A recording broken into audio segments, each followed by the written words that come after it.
অমানুষ তুমি মানুষ পোড়াও, ভেবেছ পুড়িয়ে হবে, আগেও হারিনি আজও হারব না, আমরা হেরেছি কবে। হাজার বছরের শ্রেষ্ঠ বাঙালি যাদের জনক বঙ্গবন্ধু শেখ মুজিবুর রহমানের জীবন ও যৌবনের উত্তাপ দিয়ে গড়া সংগঠন, আমার শৈশব ও কৈশোরের উচ্ছ্বাস, আজন্ম লালিত স্বপ্ন, হৃদয়ের প্রচণ্ড অহংকার, বাংলার ও বাঙালির আতুরঘর থেকে শুরু করে লড়াই সংগ্রাম আর শিক্ষা শান্তি প্রগতির অতন্ত্র প্রহরী বাংলাদেশ ছাত্রলীগ এর ৭৮তম প্রতিষ্ঠাবার্ষিকী উপলক্ষে সবাইকে জানাই মুজিবের শুভেচ্ছা। জয় বাংলা।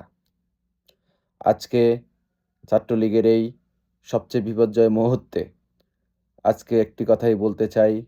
বাংলাদেশ ছাত্রলীগকে বঙ্গবন্ধু শেখ মুজিবুর রহমান যখন ১৯৪৮ সালে ৪ঠা জানুয়ারি প্রতিষ্ঠা করেছিলেন, তখন বাঙালির ক্রান্তি লগ্নে এই প্রতিষ্ঠানের জন্ম।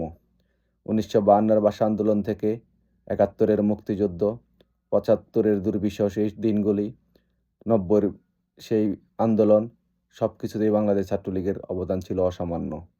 আজকে বাংলাদেশে যে সময়টি আমরা পার করছি, যে কঠিন সময়ের মধ্য দিয়ে যাচ্ছি, আমি বিশ্বাস করি বাংলাদেশ ছাত্রলীগের জীবনে এই সময়টি শুধু আজকে আসেনি।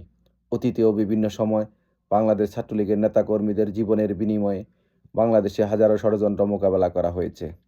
তাই ছাত্রলীগের সকল ভাই বোনদেরকে একটাই অনুরোধ করব, আমরা সবাই ঐক্যবদ্ধ হয়ে আবারও ইনশাল্লাহ বাংলাদেশে আমাদের সুসময় ফিরে আসবে। এই সুধী বাহিনীর সরকার এই বাংলাদেশের আজকে সব জায়গায় বাংলাদেশে যেভাবে অত্যাচার চলছে, বাংলাদেশকে ধ্বংসের দ্বারপ্রান্তে নিয়ে গেছে। ইনশাল্লাহ বাংলাদেশ ছাত্রলীগের নেতৃত্বে আবারও সবাই ঐক্যবদ্ধ হয়ে এই বাংলার মা মাটি মানুষকে রক্ষার জন্য আবার সবাই একসাথে ঝাঁপিয়ে পড়ব। দেখা হবে রাজপথে, কথা হবে স্লোগানে স্লোগানে। জয় বাংলা, জয় বঙ্গবন্ধু।